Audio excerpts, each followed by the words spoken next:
Konsep keuangan negara. Pengertian keuangan negara. Keuangan negara adalah cabang ilmu ekonomi yang mempelajari manajemen dana dan sumber daya finansial yang dimiliki oleh suatu negara. Hal ini mencakup semua aspek yang terkait dengan penerimaan dana dan penggunaan dana publik oleh pemerintah. Pemerintahan dana publik termasuk pendapatan dari berbagai sumber seperti pajak, royalti, dividen dari perusahaan milik negara, serta pendapatan dari penjualan aset publik. Di sisi lain, penggunaan dana publik melibatkan pengeluaran untuk berbagai keperluan seperti pembangunan infrastruktur, pendidikan, kesehatan, pertahanan, dan layanan publik lainnya. Ruang lingkup keuangan.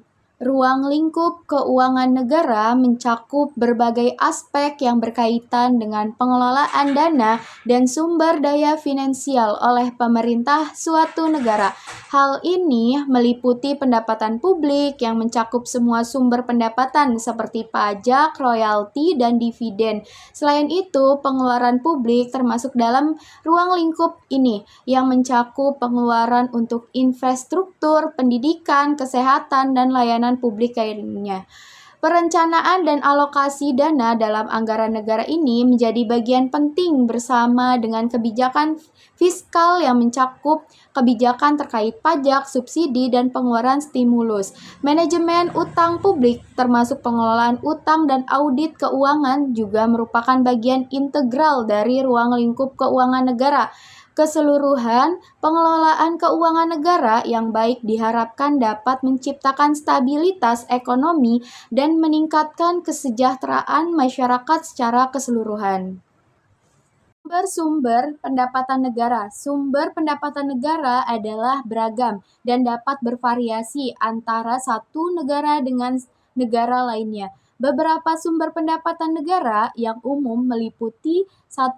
Pajak. Pajak adalah salah satu sumber pendapatan utama bagi pemerintahan ini, mencakup berbagai jenis pajak seperti pajak penghasilan individu dan perusahaan pajak, penjualan PNN, pajak properti, pajak bahan bakar, dan sebagainya. Yang kedua, royalti dan pajak. Tambahan royalti dari eksploitasi sumber daya alam seperti minyak, gas, batu bara, dan logam beragam menjadi sumber pendapatan bagi negara. Selain itu, pajak tambahan dari sektor ini juga merupakan sumber pendapatan penting. Yang ketiga, dividen dan laba BUMN. Pemerintahan sering memiliki saham di berbagai perusahaan milik negara atau BUMN. Dividen yang diterima dari investasi ini bersama dengan laba yang dihasilkan oleh BUMN menjadi sumber pendapatan bagi negara. Yang keempat, pendapatan dari penjualan aset publik. Pemerintah bisa mendapatkan pendapatan dari penjualan aset publik seperti tanah, bangunan, perusahaan yang dimiliki oleh pemerintah. Yang kelima, pendapatan dari lainnya.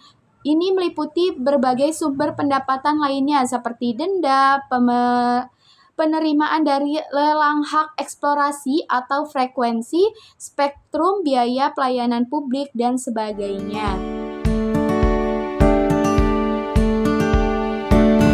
Kemudian berikutnya ada perencanaan dan penganggaran, di mana perencanaan dan penganggaran ini meliputi penyusunan APBN atau anggaran pendapatan dan belanja negara yang merupakan proses yang melibatkan langkah-langkah rinci sebagai berikut.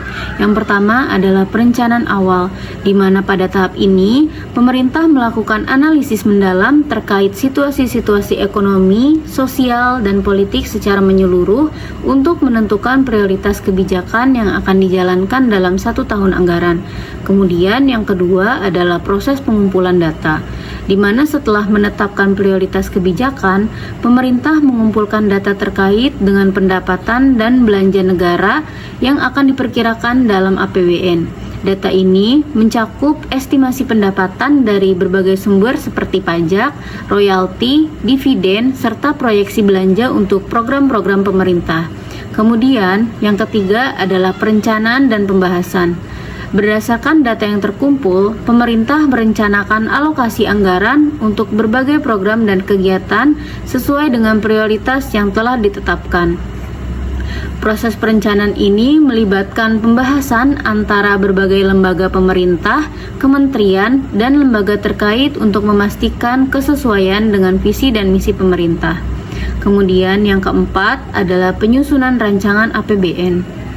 Dengan mempertimbangkan hasil perencanaan dan pembahasan, pemerintah menyusun rancangan APBN yang mencakup estimasi pendapatan serta alokasi belanja untuk 1 tahun anggaran yang akan datang. Kemudian yang kelima adalah pengesahan oleh DPR. Rancangan APBN kemudian disampaikan kepada Dewan Perwakilan Rakyat atau DPR untuk dibahas, kemudian diamati dan dievaluasi lebih lanjut. DPR memiliki kewenangan untuk memberikan masukan, mengusulkan perubahan, atau menyetujui rancangan dari APBN tersebut. Kemudian yang terakhir adalah pengesahan APBN. Setelah melalui proses pembahasan dan penyesuaian antara pemerintah dan DPR, APBN akhirnya disahkan melalui keputusan bersama DPR dan pemerintah. APBN yang disahkan akan menjadi dasar pengelolaan keuangan negara untuk 1 tahun anggaran. Kemudian berikutnya adalah proses penyusunan anggaran pendapatan dan belanja daerah atau APBD yang melibatkan beberapa tahap partisipasi berbagai pihak terkait yang dimulai dari perencanaan awal, di mana proses ini dimulai dengan perencanaan awal di tingkat pemerintah daerah yang melibatkan analisis kebutuhan dan prioritas pembangunan daerah yang didasarkan pada rencana pembangunan jangka menengah dan jangka panjang serta aspirasi masyarakat setempat. Kemudian yang kedua adalah pengumpulan data. Pemerintah daerah mengumpulkan data terkait dengan sumber pendapatan dan estimasi belanja yang diperlukan untuk mencapai tujuan pembangunan daerah, di mana data ini mencakup pendapatan dari pajak daerah, retribusi, dana transfer dari pemerintah pusat, serta estimasi belanja untuk berbagai program dan kegiatan daerah. Kemudian yang ketiga, ada perencanaan dan pembahasan. Berdasarkan data yang terkumpul, pemerintah daerah merencanakan alokasi anggaran untuk berbagai program dan kegiatan sesuai dengan prioritas pembangunan, di mana proses perencanaan ini melibatkan koordinasi antara berbagai lembaga pemerintah daerah, kemudian dinas terkait, dan unsur-unsur masyarakat setempat. Yang keempat adalah penyusunan rancangan APBD, di mana dengan mempertimbangkan hasil perencanaan dan pembahasan, pemerintah daerah menyusun rancangan APBD yang mencakup estimasi pendapatan serta alokasi belanja untuk 1 tahun anggaran yang akan datang. Kemudian berikutnya ada pengajuan ke DPRD. Rancangan APBD kemudian diajukan kepada Dewan Perwakilan Rakyat Daerah atau DPRD untuk dibahas kemudian disetujui. Anggota DPRD memiliki kewenangan untuk memberikan masukan, mengusulkan perubahan, maupun menyetujui rancangan dari APBD. Kemudian, pembahasan dan penyesuaian. Dewan Perwakilan Rakyat Daerah atau DPRD melakukan pembahasan terhadap rancangan APBD yang diajukan oleh pemerintah daerah. Jika diperlukan, DPRD dapat melakukan penyesuaian dan perubahan terhadap rancangan anggaran yang diajukan. Kemudian yang terakhir adalah pengesahan APBD. Setelah melalui proses pembahasan dan penyesuaian, APBD kemudian disahkan oleh DPRD. APBD yang disahkan akan menjadi dasar pengelolaan keuangan daerah untuk 1 tahun anggaran, serta menjadi acuan dalam pelaksanaan program dan kegiatan pemerintah daerah. Kemudian yang berikutnya adalah prinsip-prinsip anggaran. Prinsip-prinsip anggaran adalah pedoman atau aturan yang menjadi landasan dalam penyusunan, pelaksanaan, dan evaluasi anggaran. Adapun beberapa prinsip utama dalam anggaran, yang pertama adalah prinsip keterpaduan, di mana anggaran harus menyelaraskan tujuan dan kebijakan pemerintah dengan alokasi sumber daya yang tersedia untuk mencapainya. Hal ini berarti anggaran harus konsisten dengan rencana pembangunan jangka menengah maupun jangka panjang, serta mencerminkan prioritas pemerintah. Yang kedua adalah prinsip partisipatif, di mana proses penyusunan anggaran harus melibatkan partisipasi dari berbagai pihak yang berkepentingan, termasuk masyarakat, organisasi non-pemerintah, dan sektor swasta. Partisipasi ini memastikan bahwa setiap anggaran mencerminkan kebutuhan dan aspirasi masyarakat. Kemudian selanjutnya adalah prinsip transparansi.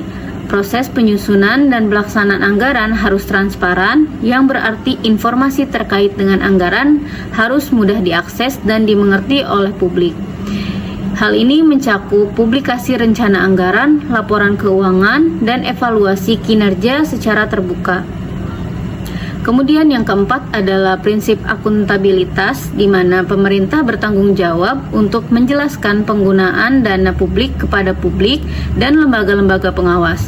Hal ini melibatkan penyusunan laporan keuangan yang akurat, audit independen, dan tindakan lanjut atas rekomendasi pengawasan.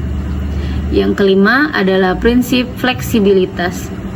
Prinsip ini mengartikan bahwa anggaran harus bersifat fleksibel untuk mengakomodasi perubahan kondisi ekonomi, sosial, maupun politik. Hal ini memungkinkan pemerintah untuk menyesuaikan alokasi dana sesuai dengan kebutuhan mendesak atau perubahan prioritas. Yang keenam adalah prinsip konservatif, di mana proyeksi pendapatan dan belanja dalam anggaran harus realistis dan konservatif. Hal ini untuk menghindari defisit anggaran yang tidak terkendali dan memastikan keberlanjutan dari keuangan negara. Kemudian yang ketujuh adalah prinsip keseimbangan, di mana sebuah anggaran harus mencapai keseimbangan antara pendapatan dan belanja. Hal ini bertujuan untuk mencegah defisit yang berlebihan atau surplus yang tidak efisien. Kemudian yang terakhir adalah efisiensi dan efektivitas. Dalam prinsip ini, penggunaan dana publik dalam anggaran harus efisien dan efektif, yang berarti anggaran harus menghasilkan hasil yang maksimal dengan biaya yang minimal. Kemudian yang berikutnya adalah mekanisme pengesahan anggaran. Mekanisme pengesahan anggaran merupakan serangkaian proses formal yang memastikan bahwa anggaran pendapatan dan belanja negara atau APBN maupun anggaran pendapatan dan belanja daerah atau APBD disetujui dan disahkan oleh lembaga legislatif yang berwenang. Proses pengesahan APBN dimulai dengan penyusunan rancangan APBN oleh pemerintah yang kemudian diajukan kepada Dewan Perwakilan Rakyat atau DPR untuk dibahas. Kemudian DPR memiliki kewenangan untuk memberikan masukan, mengusulkan perubahan, atau menyetujui rancangan APBN tersebut. Setelah melalui proses pembahasan dan penyesuaian di Dewan Perwakilan Rakyat, APBN akhirnya disahkan melalui keputusan bersama DPR dan pemerintah. APBN yang sudah disahkan ini kemudian ditetapkan dan dipublikasikan sebagai undang-undang anggaran yang berlaku untuk 1 tahun anggaran ke depan.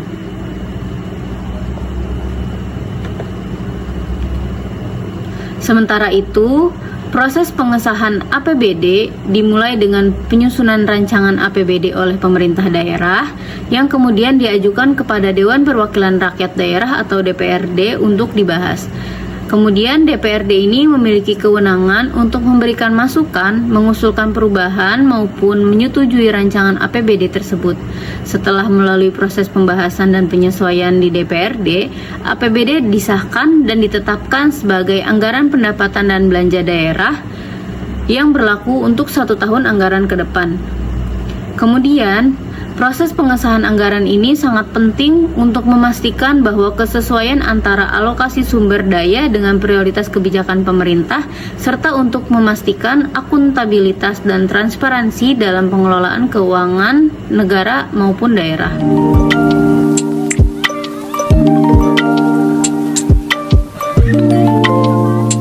Berikutnya yaitu ada asas umum pengelolaan anggaran. Nah, asas umum pengelolaan anggaran adalah prinsip-prinsip dasar yang menjadi pedoman dalam proses perencanaan, penganggaran, pelaksanaan, dan evaluasi pengelolaan keuangan pemerintah. Beberapa asas umum pengelolaan anggaran meliputi yang pertama yaitu ada prinsip keterbukaan dan transparansi. Pengelolaan anggaran harus dilakukan secara terbuka dan transparan kepada publik.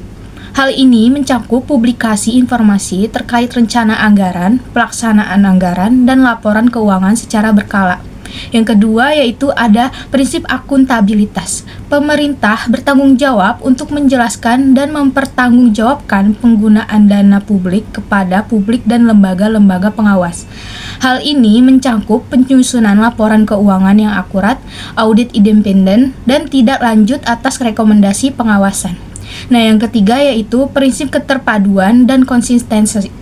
Anggaran harus sesuai dengan tujuan dan kebijakan pemerintah serta mencerminkan prioritas pembangunan.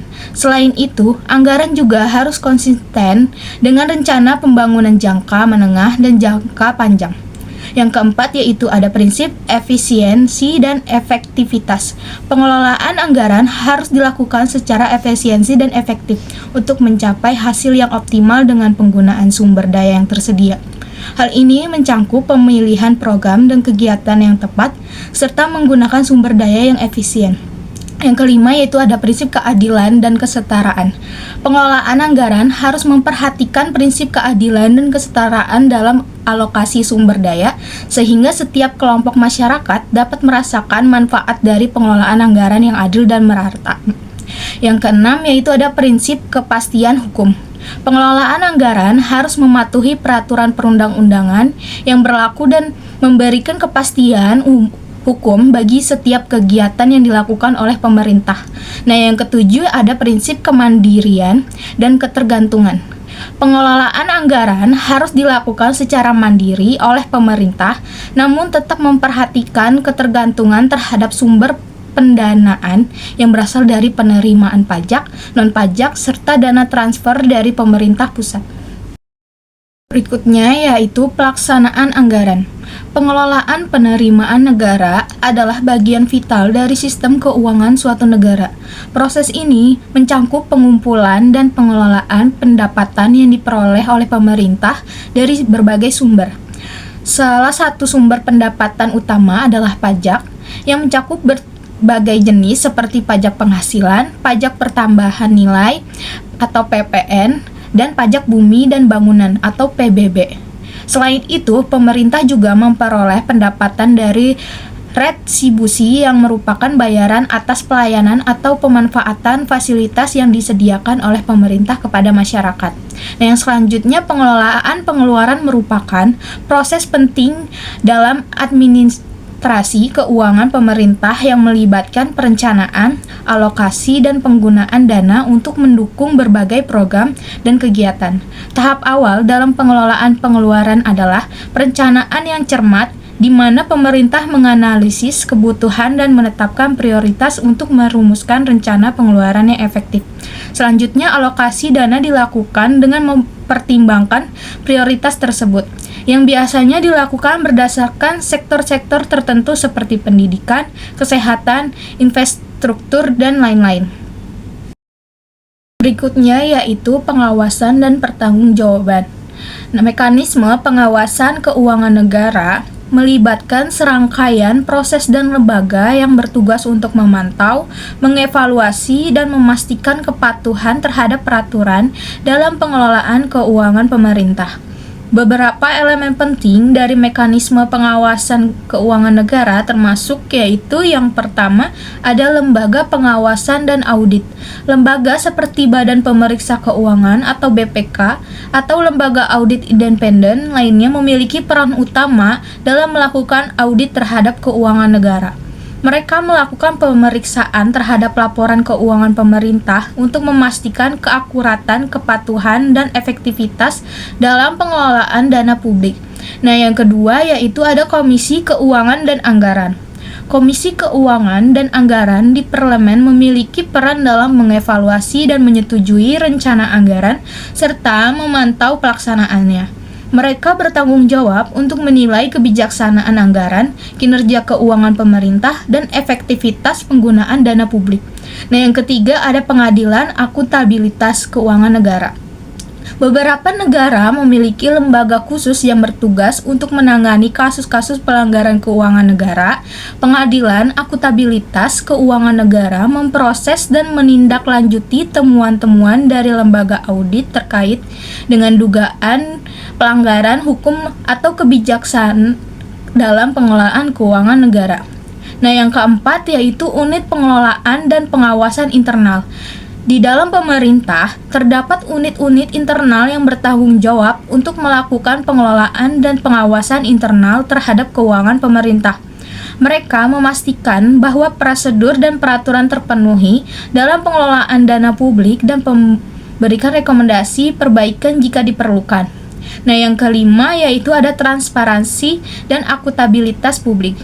Pengawasan keuangan negara juga melibatkan partisipasi publik dalam memantau dan mengevaluasi kinerja keuangan pemerintah. Transparansi dalam menyampaikan informasi keuangan serta keterlibatan masyarakat dalam proses pengawasan merupakan faktor penting untuk memastikan akuntabilitas pemerintah.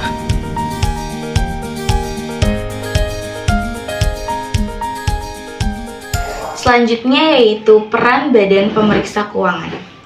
Badan Pemeriksa Keuangan adalah lembaga independen yang memiliki peran krusial dalam pengawasan keuangan negara. Peran utamanya meliputi audit terhadap laporan keuangan pemerintah pusat dan daerah. Audit ini dilakukan untuk memastikan keakuratan, kepatuhan, dan keterbukaan informasi dalam pengelolaan keuangan publik. Dengan menggunakan standar audit yang ketat, BPK melakukan pemeriksaan menyeluruh terhadap transaksi keuangan yang telah dilakukan oleh pemerintah. Setelah melakukan audit, BPK menyampaikan temuan-temuan hasil audit kepada pemerintah, parlemen, dan masyarakat. Temuan tersebut mencakup masalah-masalah keuangan dan administrasi yang perlu diperbaiki atau diperhatikan oleh pihak terkait. Selain itu, juga BPK memberikan rekomendasi kepada pemerintah dan lembaga terkait untuk melakukan perbaikan atau peningkatan dalam pengelolaan keuangan administrasi publik. Selanjutnya juga BPK memiliki peran dalam mengawasi kinerja lembaga pengelolaan keuangan. Ini dilakukan untuk memastikan bahwa prosedur dan peraturan terpenuhi dengan baik. BPK juga berperan dalam memfasilitasi perbaikan sistem pengelolaan keuangan negara dan memberikan saran dan bimbingan kepada lembaga-lembaga yang terkait. Melalui pendekatan ini, BPK berkontribusi dalam memperbaiki kualitas pengelolaan keuangan negara. Tidak hanya melakukan pengawasan, BPK juga bertanggung jawab untuk meningkatkan pemahaman masyarakat tentang pentingnya pengelolaan keuangan publik yang baik dan transparan. Hal ini juga dilakukan melalui penyampaian informasi dan publikasi hasil-hasil audit. Dengan demikian juga BPK tidak hanya berperan sebagai lembaga pengawas, tetapi juga sebagai agen perubahan yang membantu meningkatkan transparansi dan akuntabilitas dalam pengelolaan keuangan publik. Contoh kasus yang kami ambil yaitu korupsi timah 271 triliun. Seolah tidak ada hentinya praktik korupsi yang terjadi di Indonesia dan senantiasa menggerogoti sendi-sendi kehidupan bernegara. Belum lama ini digemparkan kasus mega korupsi yang diperkirakan berakibat pada kerugian keuangan negara sebesar 271 triliun. Kasus mega korupsi tersebut bertajuk dugaan korupsi dalam tata niaga komoditas timah wilayah izin usaha pertambangan PT Timah Tbk untuk tahun 2015 sampai 2022. Sederhananya, kasus tersebut mengenai kerja pengelolaan lahan PT Timah Tbk dengan pihak swasta yang dilakukan secara ilegal atau melawan hukum. Hasil pengelolaan tersebut pun dijual kembali kepada PT Timah Tbk sehingga berpotensi menimbulkan kerugian negara. Kejaksaan RI menjadi aktor penegak hukum di balik pengungkapan kasus tersebut dan setidaknya sudah ada 16 orang yang ditetapkan sebagai tersangka. Adapun beberapa nama tersangka yaitu menjadi sorotan. Misalkan salah satu contohnya yaitu Harvey Muiz, suami dari aktris Sandra Dewi. Selain itu juga ada Crazy Rich Pantai Indah Kapuk yaitu Helena Lim. Besaran angka kerugian keuangan negara atas praktik korupsi PT Timah pun menimbulkan pertanyaan mengenai bagaimana perhitungan kerugian keuangan negara sehingga sampai pada nominal tersebut. Berbicara mengenai kerugian negara, keuangan negara, perlu untuk mengetahui terlebih dahulu perihal apa saja yang dimaksud dalam menjadi bagian keuangan negara. Menurut Undang-Undang Nomor 17 Tahun 2003 tentang Keuangan Negara mendefinisikan keuangan negara sebagai semua hak dan kewajiban negara yang dapat dinilai dengan uang, serta segala sesuatu baik berupa uang maupun berupa barang yang dapat dijadikan milik negara. Sedangkan kerugian negara sebagaimana diatur Undang-Undang Nomor 1 Tahun 2004 tentang pembendaharaan negara adalah kekurangan uang, surat berharga, dan barang-barang yang nyata dan pasti jumlahnya sebagai akibat perbuatan melawan hukum, baik disengaja maupun yang tidak disengaja. Sehubung dengan perhitungan kerugian atas korupsi timah 271 triliun dilakukan sesuai Peraturan Menteri Lingkungan Hidup dan Kehutanan Nomor 7 Tahun 2014 tentang kerugian lingkungan hidup.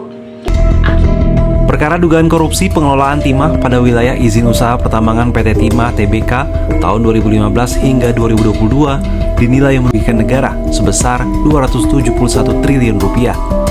Nilai itu berasal dari berbagai jenis kerugian yang perlu ditanggung, yakni kerugian lingkungan dan ekonomi serta biaya pemulihan. Kejaksaan Agung selaku penyidik sudah menetapkan 16 tersangka baik dari pihak swasta maupun PT Timah. Kasus timah ini turut menyeret nama-nama populer seperti suami dari aktris Sandra Dewi, Harvey Muiz, dan Helena Lim, perempuan yang dikenal sebagai Crazy Rich Pantai Indah Kapuk. Salah satu saksi ahli penyidik, akademisi dari Fakultas Kehutanan dan Lingkungan IPB University, Bambang Hero Saharjo, menyebut kasus timah sepanjang 2015 hingga 2022